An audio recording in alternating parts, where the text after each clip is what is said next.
I think the research was quite incisive.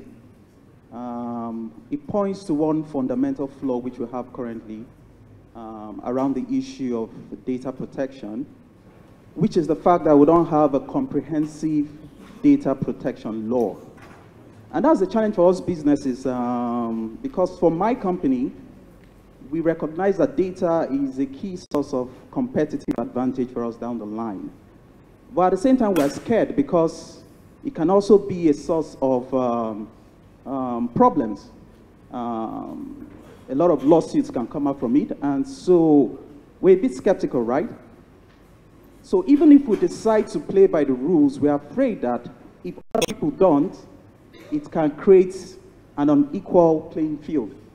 And so we are really pushing for a universal law to come out, which will enable an enabling playing field for everybody to participate. All right, I'll just go back to Uganda's story, our journey on the data protection bill of 2012. It all started in 2012. Almost everything that he mentioned about the landscape on data protection in Nigeria at the moment are the things that we identified while as we try to come up with principles for our data protection. We actually also conducted some kind of research into the legislative environment and identified that we had most of our data protection in piecemeal. And there were no rights for data subjects. There were no obligations for data controllers, processors, and collectors.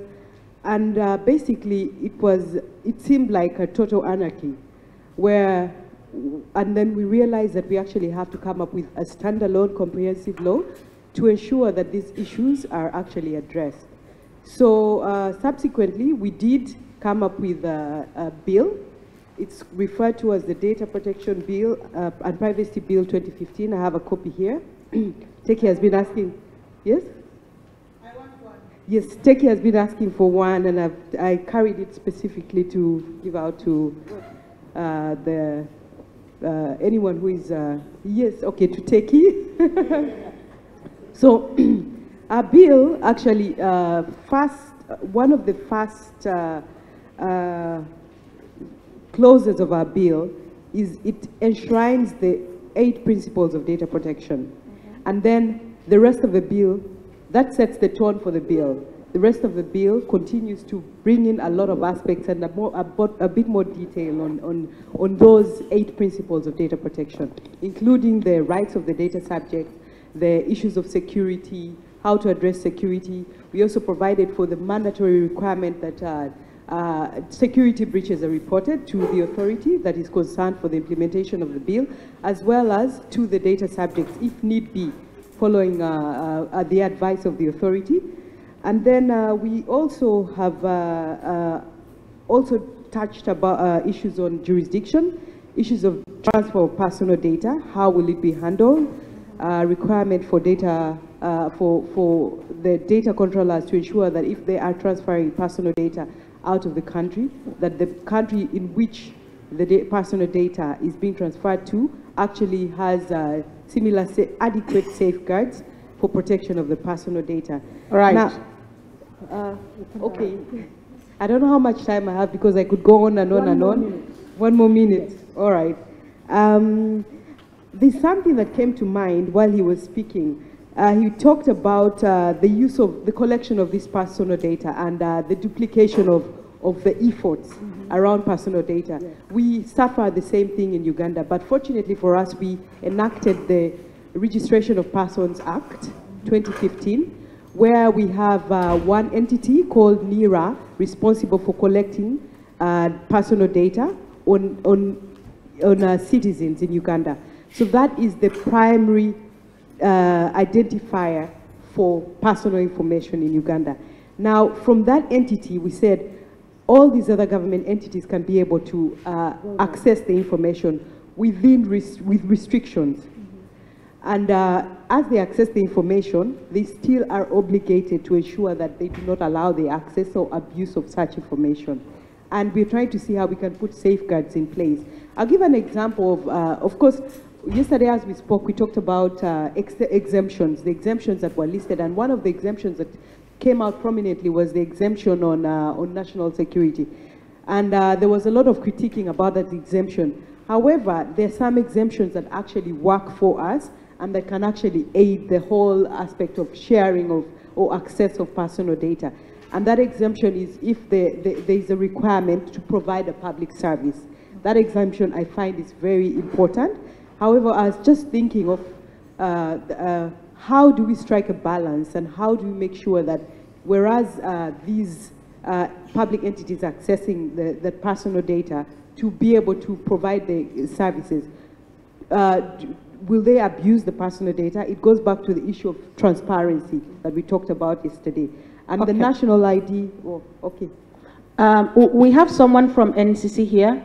Please, at any point in time in this panel, you can come in. But whether you come in or not, I'm going to come to you myself. So he is the grandfather of regulation in this room. So if he says to come down, I'll come down. If he wants to come up, he will come up. But please, at any point in time, feel free to guide us and contribute in this. Yeah. Ralph, you've been studying this for some time, the in and out of it. What was your take on this? Okay. Dr. Ralph, I must correct myself. Okay, thank you very much. I had the opportunity. He gave me the paper to read yesterday, and I must confess that I was really amazed at the level of work he must have put in. I can only imagine what was actually in the content of the original 80 pages. He's a madman, yes. Trust me.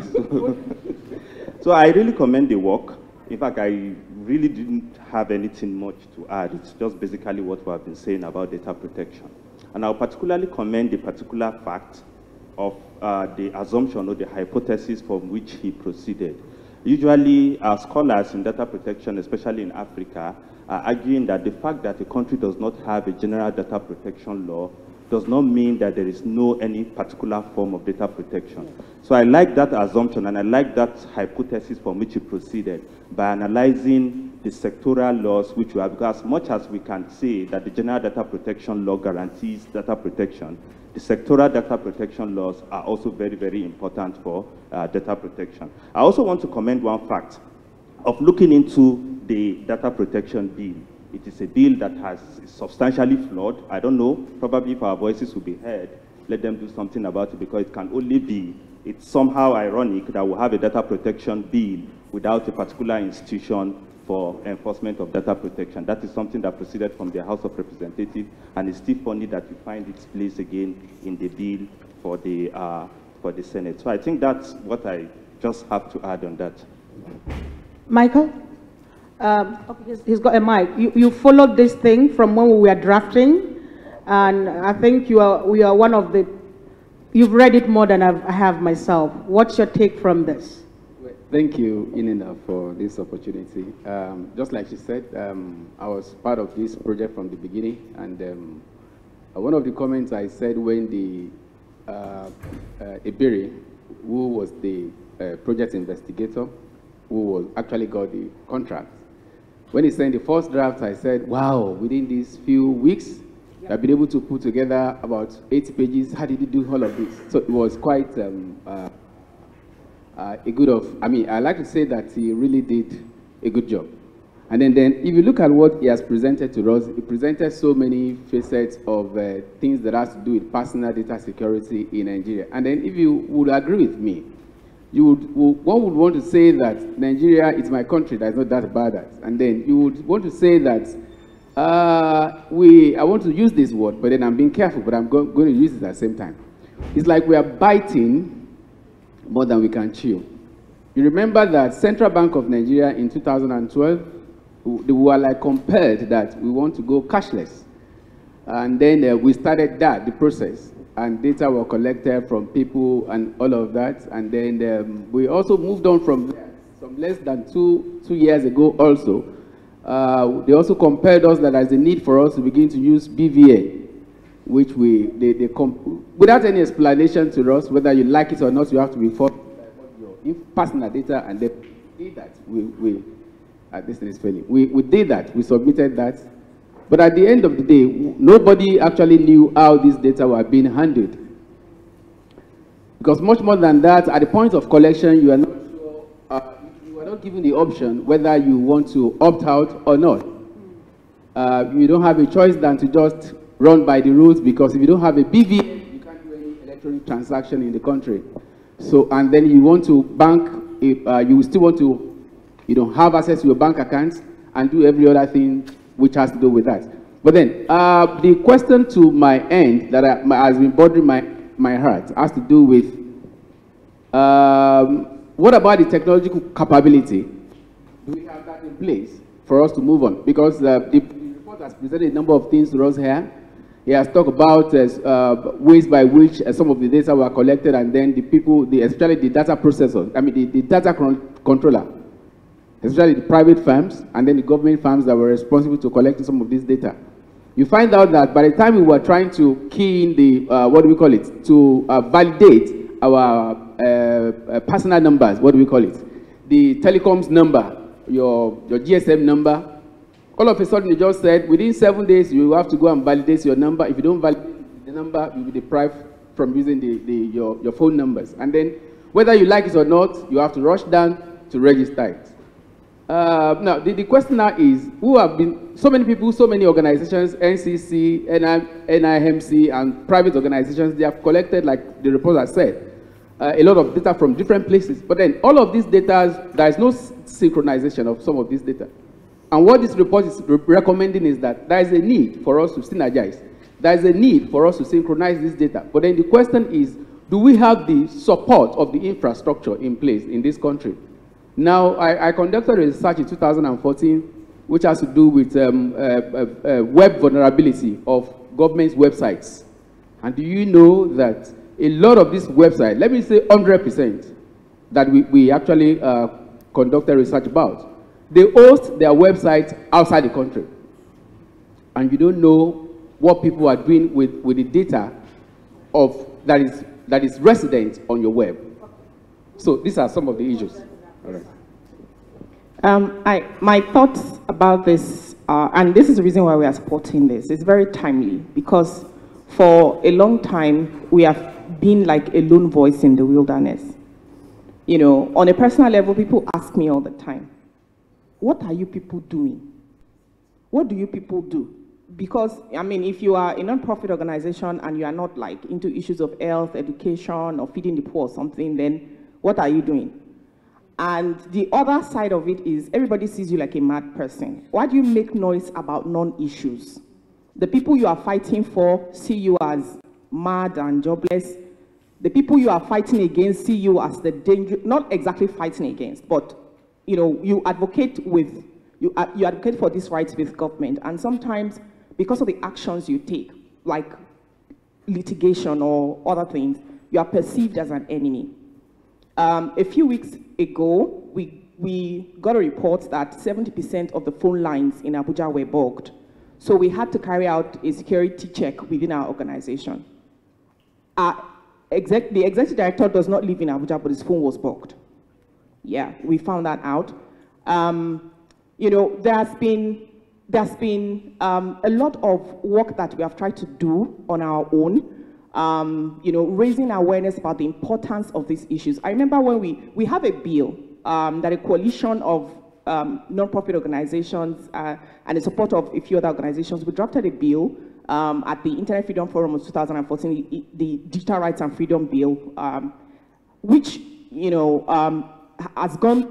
it has made progress with the House of Representatives. It has passed first and second reading, and we had the public hearing. And I remember that at that public hearing, there were stakeholders involved like NCC and NIDA and you know, they kept saying to us, because the bill talks about issues of freedom of expression and association online, these issues of having of interception being lawful, having a framework, a lawful framework around surveillance and all of that.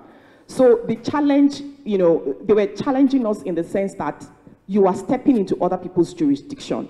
You know, the NCC is, you know, they are the only ones that can define framework around surveillance and all